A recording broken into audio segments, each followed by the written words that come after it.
Eu te saúdo com a paz do Senhor. Lição número 2 da classe de juvenis. A visão do Cristo vitorioso. Mais uma aula que vai aí abençoar a sua vida, porque você crescerá na graça e no conhecimento do nosso Senhor e Salvador Jesus Cristo. Para esta aula, os louvores sugeridos são 300, 416 e 547. E eu, quando o vi, caí a seus pés como morto. E ele pôs sobre mim a sua destra, dizendo-me: Não temas, eu sou o primeiro e o último, e o que viveu. Fui morto, mas eis aqui estou vivo para todo sempre. Amém. E tenho as chaves da morte e do inferno. Apocalipse capítulo 1, versículos 17 e 18. Já começamos, podemos assim começar, trazendo uma reflexão interessante. Muitas vezes as pessoas pregam que quando Jesus morreu na cruz, assim que ele morreu na cruz, ele desceu nas profundezas do inferno e tomou as chaves do inferno da mão do diabo. Isso não é verdade. Apocalipse 1,18 nos diz que Jesus tem as chaves do inferno. E uma outra questão interessante é que o diabo não mora no inferno. Ele será lançado lá depois que todas as coisas se findarem. Portanto, quando alguém disser para você que Jesus foi ao inferno pegar as chaves, fala para ele Apocalipse 1,18. Jesus, ele tem a chave, ele não foi buscar, ele tem.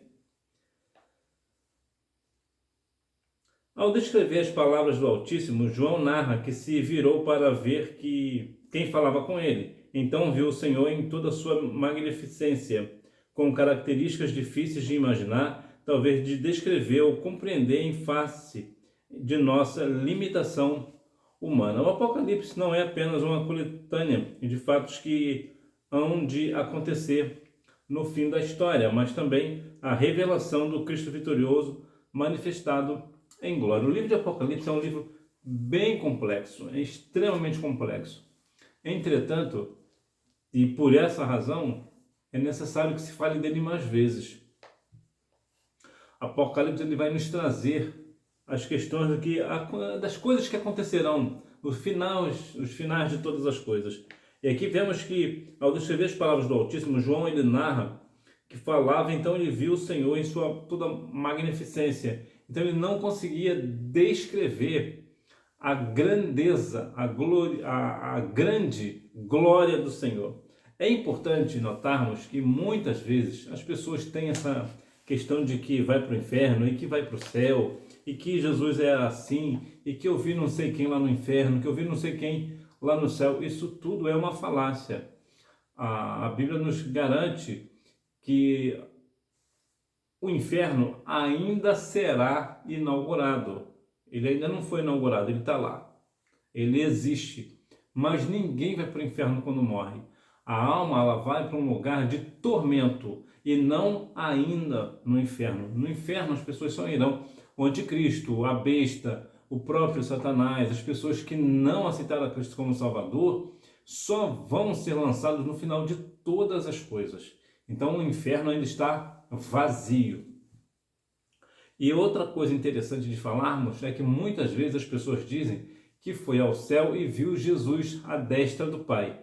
Verdadeiramente, a Bíblia nos garante que Jesus está à destra do Pai. Entretanto, ninguém vai ao céu nessa forma. Vemos, por exemplo, o caso do apóstolo Paulo, que biblicamente falando foi a única pessoa que foi levado aos céus e voltou, né? É interessante dizer que ele voltou. E ele não conseguia descrever o que viu lá. Ora, vamos pensar um pouco. Se o apóstolo Paulo era um homem de Deus, tinha os 9 dons do Espírito, era um homem extremamente espiritual, viu Jesus face a face aqui na terra, tinha grande intimidade com o Senhor. Quando ele foi ao céu, ele não conseguiu descrever. Por que as pessoas hoje conseguem descrever essas coisas com tanta facilidade? Pessoas essas que muitas vezes não têm nada de comunhão com o Senhor. Então, por aí você já vê que as coisas não estão de acordo com a palavra. É importante narrar e nos atentar pela questão de que nós não conseguimos contemplar a glória do Senhor. A glória do Senhor é algo extraordinário. Só para você ter uma ideia da glória. O que é a glória nesse sentido? A glória é uma luz que reflete, vamos assim dizer. Para você ter uma dimensão do que é a glória do Senhor, imagine na sua cidade, quando o sol estiver bem quente, tente olhar para ele ao meio-dia. Você verá que você não conseguirá. Por quê? Porque a luz do sol, ela é muito forte aos nossos olhos. Aí você mede a questão da glória do Senhor. O sol não é nem 1% da glória do Senhor. A glória do Senhor é algo tão extraordinário que a Bíblia nos relata lá no livro de Isaías que os anjos, que são seres criados no céu por Deus, para contemplar a glória que está no céu, para estar diante do Senhor, e mesmo assim, eles tampam os seus olhos com as asas porque eles não conseguem ver a glória do Pai.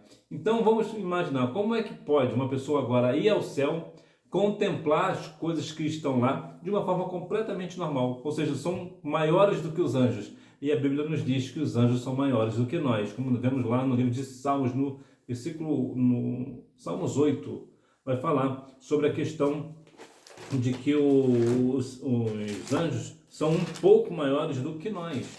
Então, se os anjos não conseguem ver a glória, por que nós conseguiremos? Então, por aí você vê que as pessoas não estão falando a verdade. Não é o versículo 8, não. Mas eu vou deixar aqui direitinho a referência aqui para que você compreenda que a Bíblia relata que os anjos são só um pouco maiores do que nós, para que nós venhamos assim compreender que verdadeiramente essas coisas que as pessoas dizem não é verdade. Cristo encarnado, a encarnação. Encarnação significa o ato de ser feito carne. O Verbo se fez carne e habitou entre nós. Jesus, em um ato de obediência ao Pai, humilhou-se a si mesmo, fazendo-se semelhante aos homens. É interessante notarmos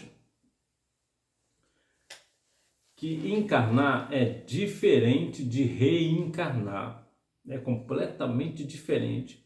O que Jesus fez foi uma encarnação. O que é isso?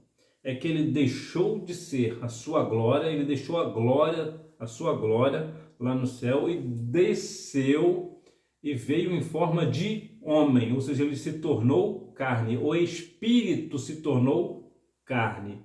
Isso é encarnação.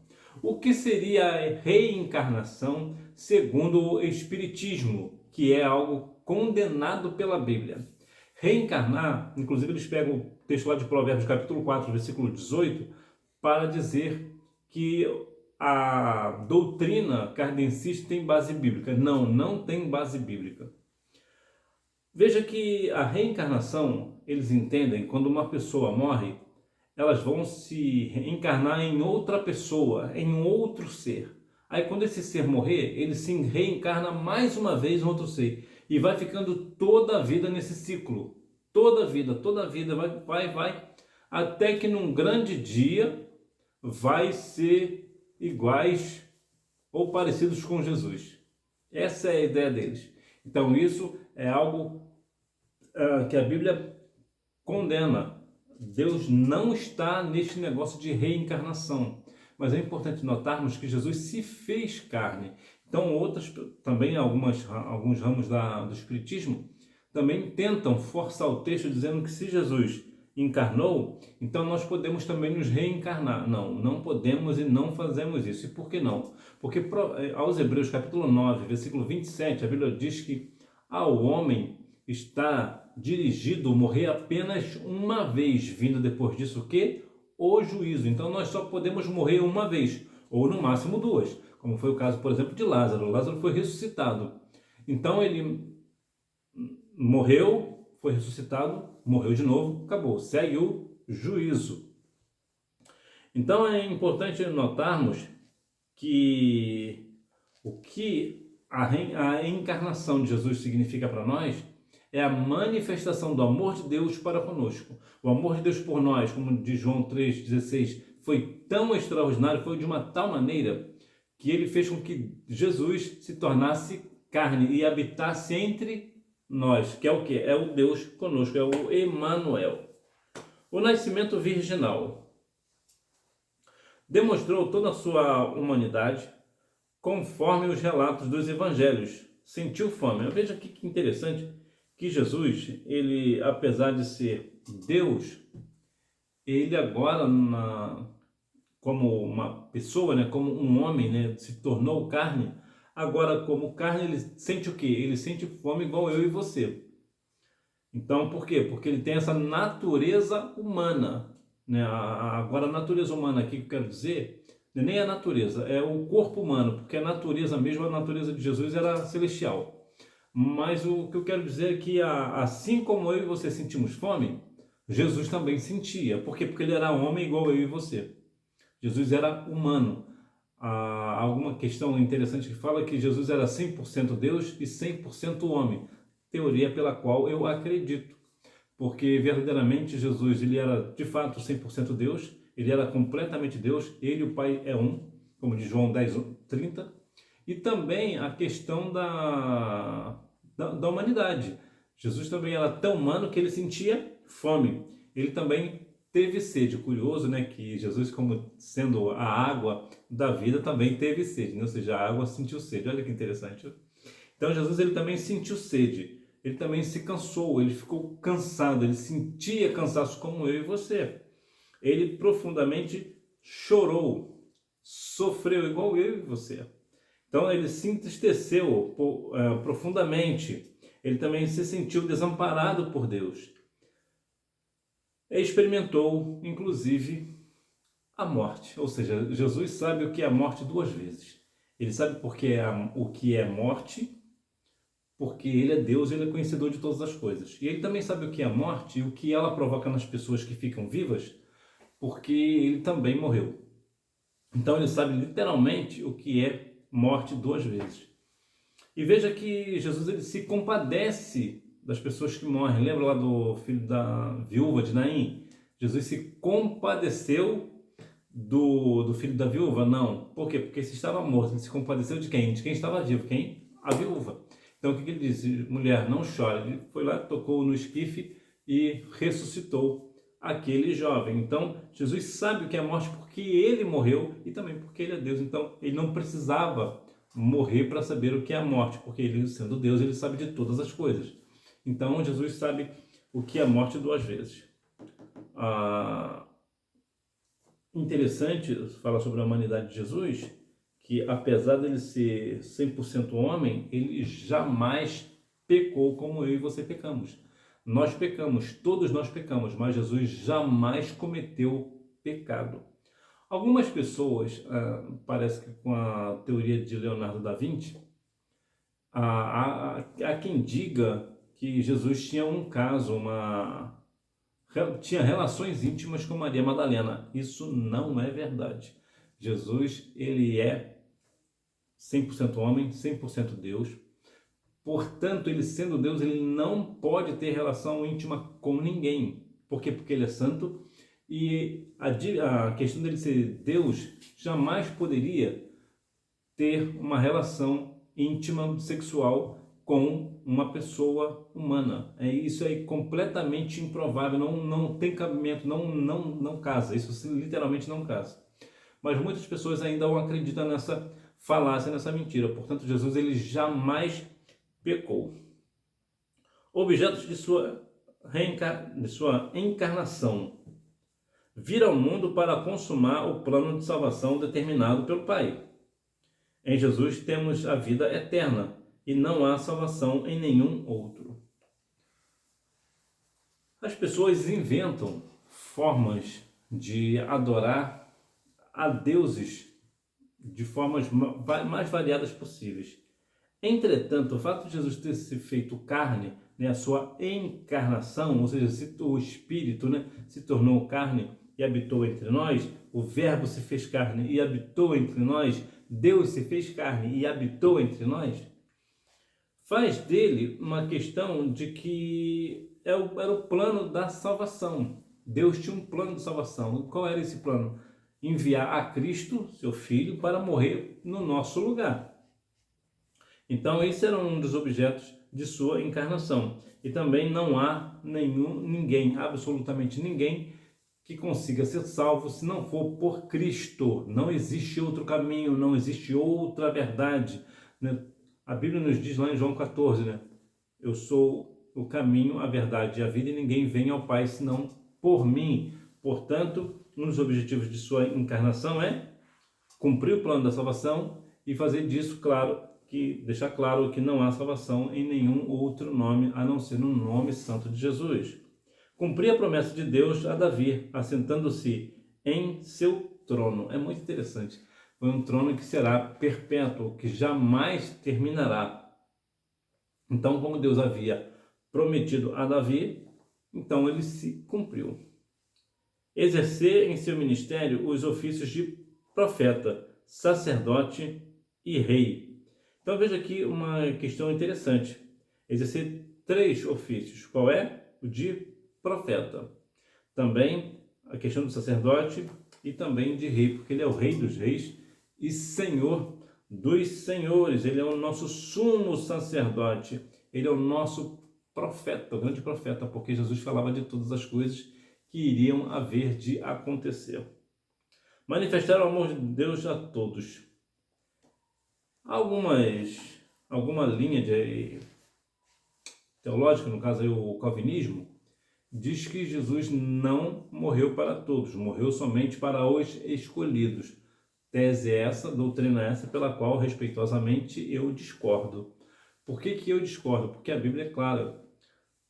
Que Deus amou o mundo de tal maneira que enviou o seu Filho unigênito para que todo aquele que nele crê não pereça, mas tenha a vida eterna. Para quem? Para todos os escolhidos? Não, para todo aquele. Até para todo aquele que nele crê. Porque se caso o calvinismo estivesse certo, ou seja, Jesus veio somente para os que Deus predestinou ao céu, Deus estava sendo injusto. Por quê? Porque ele estava fazendo acepção de pessoas. E a Bíblia diz que Deus não faz acepção de pessoas, como vemos, por exemplo, em Romanos 2, 11 e Atos 10, 34. E também tem passagem lá, que fala também nas cartas de Pedro, também fala, que Deus não faz, Tiago também fala, que Deus não faz acepção de pessoas. Então, se Deus não faz acepção de pessoas, por que ele está enviando está predestinando um ao céu e outro para o inferno? Portanto, por essas e outras razões, eu não acredito na doutrina do calvinismo. Por quê? Porque eu acredito que todo aquele que vier a Cristo, como a Bíblia diz, de maneira nenhuma ele lançará fora. Jesus não vai aceitar um e rejeitar o outro. Ele aceita todo aquele que vem a ele. Todo aquele que vem a Cristo. Desfazer as obras do diabo. Isso também é uma outra questão pela qual Jesus veio ao mundo, para desfazer as obras do diabo. Portanto, quais são os objetivos da encarnação de Cristo? Ou seja, quais são os objetivos pelo qual Jesus veio ao mundo? Para consumar o plano da salvação, em Cristo ter a vida eterna, saber que além de Cristo nenhum outro nome há pela qual o homem possa ser salvo, cumprir a promessa de Deus a Davi, assentando-se ao seu trono, exercer um ministério de profeta, sacerdote e rei, manifestar o amor de Deus a todos e desfazer as obras do diabo. A crença na encarnação de Cristo. Portanto, quem não crê na encarnação de Cristo não tem o Espírito Santo e desconhece o plano da salvação. Algumas algumas religiões, elas dizem a respeito de Cristo, que Cristo ele não se fez carne, que Cristo é, por exemplo, uma energia ou coisas dessa natureza. Essas pessoas que não creem na encarnação de Cristo, ou seja, não acreditam que Jesus veio ao mundo, que Jesus morreu na cruz do Calvário como homem, essa pessoa não tem o Espírito Santo e desconhece o plano da salvação. Portanto, é interessante observarmos que a grande questão da fé cristã é justamente isso: crer, é ter fé. Quando a pessoa tem fé em Jesus, a Bíblia diz que para Deus não há impossíveis, né? Lucas 1:37. E para que Deus venha manifestar a sua glória, precisa que você creia. Você crendo nele, lembra que a Bíblia diz lá aos Hebreus? Que Deus é galardoador daqueles que o buscam. E alguém só pode buscar ao Senhor se acreditar no Senhor. Então, muitas vezes as pessoas falam sobre a questão de Cristo, que Cristo nunca veio ao mundo, porque, na verdade, elas não conhecem o plano da salvação e não têm nelas o Espírito Santo. Cristo glorificado, a ressurreição de Jesus. A doutrina bíblica da ressurreição de Cristo é fundamental, pois sem ela não haveria esperança de salvação e vida eterna. Se Jesus não houvesse ressuscitado, o cristianismo seria só mais uma religião. Não iria passar disso. Ia ser só mais uma religião que acredita nisso ou acredita naquilo, mas o seu líder, assim como de todas as outras religiões, morreram e não ressuscitou. Então Jesus seria só mais um, como foi Buda, por exemplo, ou Maomé, ou coisa dessa natureza. Jesus não teria nenhum valor e nem a nossa fé no Senhor Jesus também não teria nenhum valor. Por quê? Porque morreu, acabou. Não haveria nenhuma esperança para nós. Mas aqui está a grande questão da aula de hoje. Jesus ressuscitou. E por ele ter ressuscitado e ter ido aos céus de glória, nos dá, claro, total certeza de que ele virá buscar a sua igreja. Por quê? Porque a nossa fé que está no Senhor Jesus, na sua ressurreição, nos dá aí a questão fundamental para que nós venhamos verdadeiramente crer na salvação e na vida eterna. A ascensão aos céus. Assim que ressuscitou, Jesus passou 40 dias na terra falando a respeito do reino de Deus, e logo após foi elevado ao céu à vista de seus discípulos. É notório que muitas vezes as pessoas falam muito sobre Cristo e falam sobre coisas erradas de Jesus, né? E falam que Jesus nunca veio ao mundo, que Jesus nunca ressuscitou e negam a todo custo. No entanto, a Bíblia nos afirma e nos garante que Jesus veio ao mundo, ressuscitou e mais, depois de ressuscitado, passou ainda alguns dias, no caso, aqui 40 dias na terra falando a respeito do reino de Deus. Então, como não crer nisso? Jesus, certa vez, chegou aos seus discípulos e disse que ele iria ser morto, mas ressuscitaria ao terceiro dia. E quando Jesus morreu, os discípulos ficaram sem esperança. Agora vê, os discípulos andavam com Jesus, via os milagres de Jesus. Jesus falou que iria morrer, avisou ainda. Jesus avisou que iria morrer, mas que não era para eles se preocuparem, porque ele seria ressuscitado ao terceiro dia. E quando Jesus morreu, o que eles deviam pensar? Ora, Jesus já nos alertou sobre isso daí. Ele falou que ele iria morrer, mas que ao terceiro dia ele iria ressuscitar. Então vamos esperar e continuar aqui na presença do Senhor. O que eles fizeram? Se apartaram e ficaram com medo, sentiram medo, perderam as suas esperanças no Senhor, ao ponto que ao terceiro dia, de fato, Jesus ressuscitou e foi se encontrar com os seus discípulos. É muito importante que nós venhamos compreender que, de fato, Jesus, depois de ressuscitar, foi aos discípulos e ficou aí mais 40 dias falando a respeito do reino. Então, mais do que nunca, os discípulos, principalmente, precisavam crer. Muitas vezes falamos que Tomé era um discípulo que só acreditava vendo, mas a verdade é que quando, na ocasião de que Jesus morreu e foi ressuscitado, a Bíblia nos garante que todos os discípulos não creram. Não foi somente o Tomé, foram todos os discípulos não creram. Então Jesus está em um lugar de honra e autoridade, assentado à direita do trono de Deus como sumo sacerdote, o mediador entre Deus e os homens.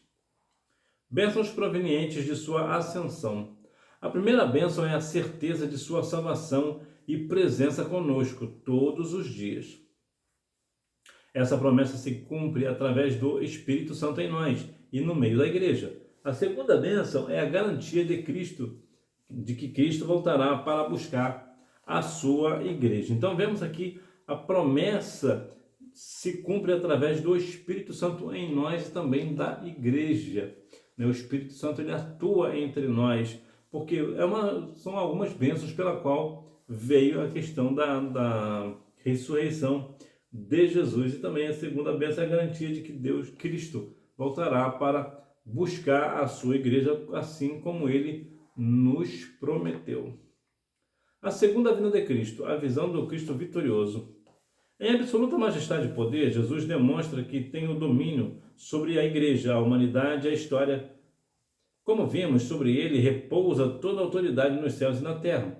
O ofício sacerdotal e profético, a verdade, a santidade, a onisciência, a provisão, assim como todo o poder para exercer juízo sobre os povos.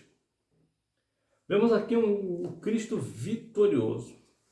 Veja que Cristo aqui, ele vem com absoluta majestade e poder. Jesus, quando ele veio como Cordeiro de Deus, que tira o pecado do mundo para morrer na cruz do Calvário, em sacrifício aos nossos pecados. Agora ele não virá mais como Cordeiro, ele virá como leão da tribo de Judá.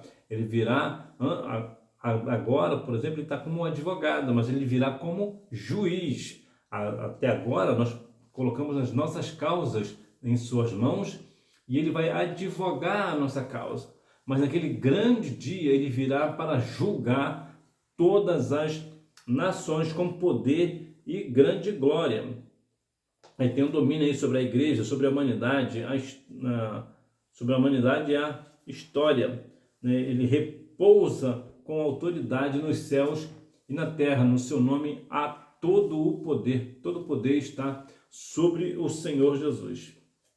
Então ele virá julgar todos os povos. Sua vinda gloriosa. Jesus voltará. Essa é uma promessa gloriosa, não é mesmo? Nunca duvide dele, ou melhor, nunca duvide dela, ainda que alguns a julguem demorada, pois o dia do Senhor virá como um ladrão. Você espera Jesus como um ladrão? Não, claro que não. Você não espera Jesus como um ladrão. Por que não? Porque ninguém espera, ninguém sabe quando o ladrão virá. Aí você pode pensar, mas nós também não sabemos quando Jesus virá. Verdade, nós não sabemos, mas nós não estamos desapercebidos. Quando um ladrão chega na casa de alguém, aquele alguém está desapercebido. Ele não está esperando o ladrão. Ele não fica observando que 24 horas por dia que vai chegar um ladrão. Ele vive a sua vida e de repente o ladrão chega. Então ele fica completamente perdido, não sabe o que fazer. Diferente de nós. Nós aguardamos a volta de Jesus. Então quando Jesus vier buscar a sua igreja, nós estaremos prontos. Mas ele virá como um ladrão para as pessoas que não acreditam no Senhor, para as pessoas que não creem no Cristo ressuscitado, para aqueles que não acreditam que Jesus é o Filho de Deus e é, na verdade, o próprio Deus. Então, para essas pessoas, Jesus virá como um ladrão, elas não estão esperando o Senhor Jesus. Então, quando Jesus vier buscar a sua igreja, verdadeiramente vai ser como fosse um ladrão. Ele virá na hora em que que as pessoas não estão esperando.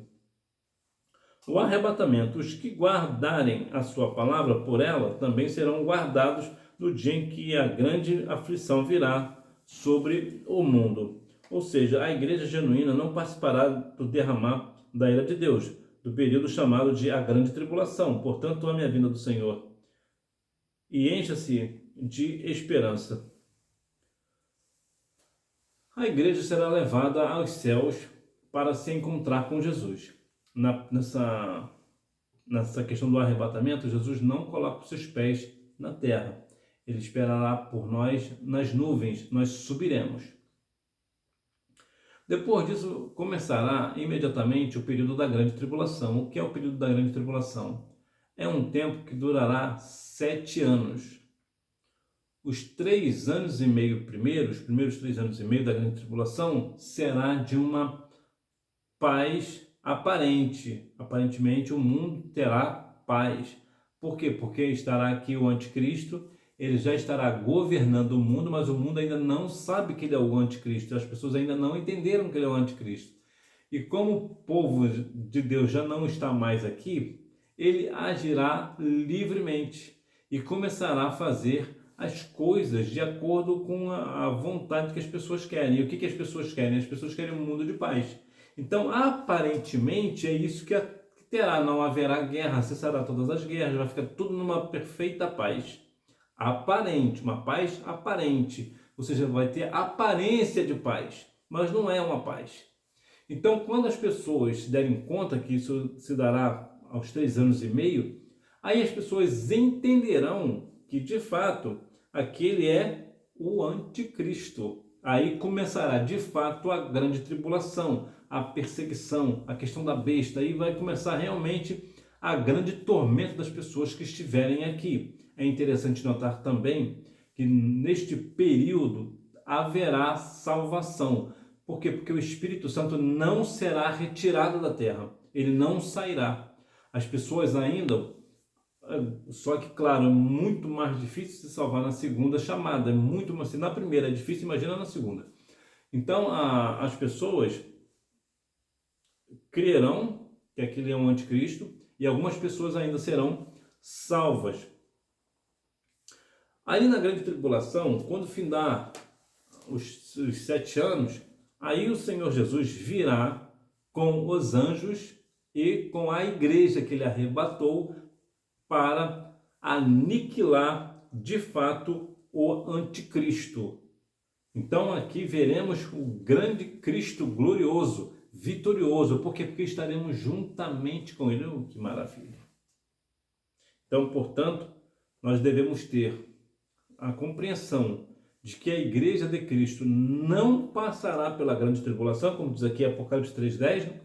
A igreja não passará pela grande tribulação, a igreja será retirada antes no arrebatamento. Então nós devemos ter essa esperança, essa certeza, glorificar o nome do Senhor, né? Porque certamente estaremos com o Senhor nas mansões celestiais.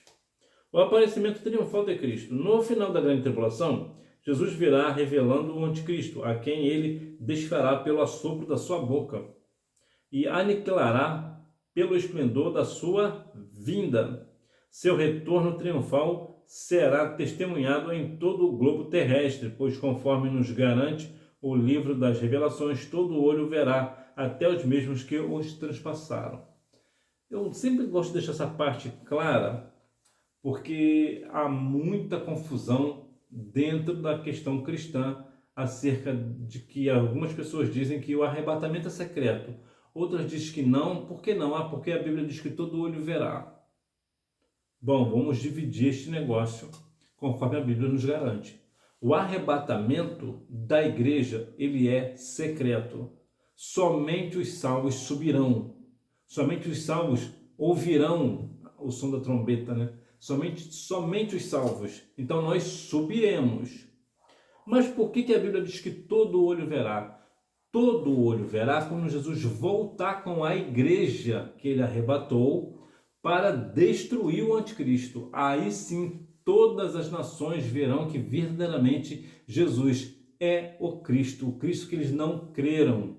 Aí eles vão compreender que, de fato, Jesus é o Cristo. Aí nessa situação, nessa segunda vinda, aí sim, todo o olho verá. Mas no arrebatamento, somente os salvos entenderão e subirão. As outras pessoas não vão ver o arrebatamento. E Jesus não virá só, ele virá em uma nuvem com poder e grande glória, trazendo consigo todos os seus santos e milhares de anjos. Esses santos, no caso, somos nós. Para concluir, a visão do Cristo glorificado é muito mais do que um relato da manifestação poderosa de Jesus ao apóstolo João. Antes, atravessou os séculos e inúmeras perseguições, a fim de que todos os remidos em Cristo possam ter certeza de que a esperança de vida eterna jamais será frustrada.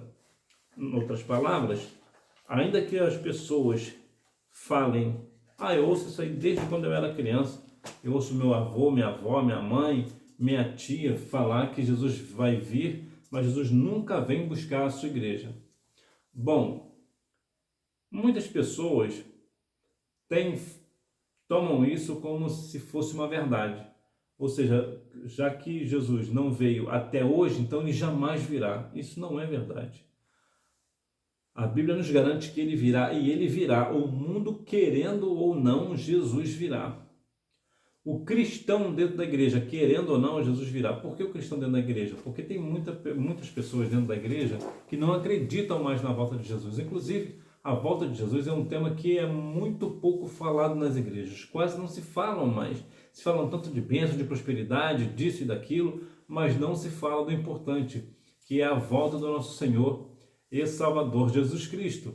E esta promessa, ela irá se cumprir. Nós não sabemos quando, mas ela irá se cumprir. Porque uma vez que Jesus prometeu e ele é Deus, ele é fiel e justo para cumprir todas as suas promessas. Hora da revisão. Número 1, o ato de ser feito carne.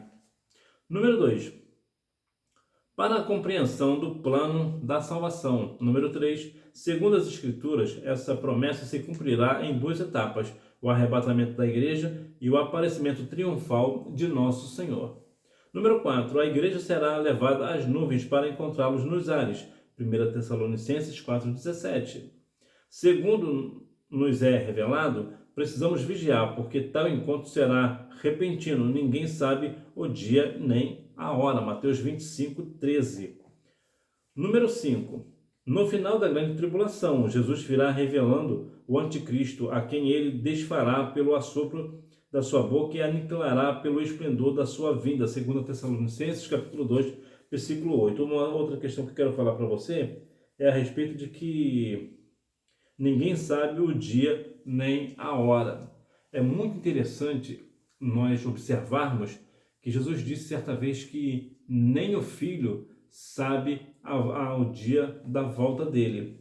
Mas quando Jesus estava falando ali, ele estava falando como homem e não como Deus, não como Cristo, apesar dele colocar ali sobre a questão de ser filho. Nem o Filho sabe. E por que isso é importante? E como é que eu posso provar que Jesus sabe o dia da sua volta? João 10:30. Ele e o Pai são um.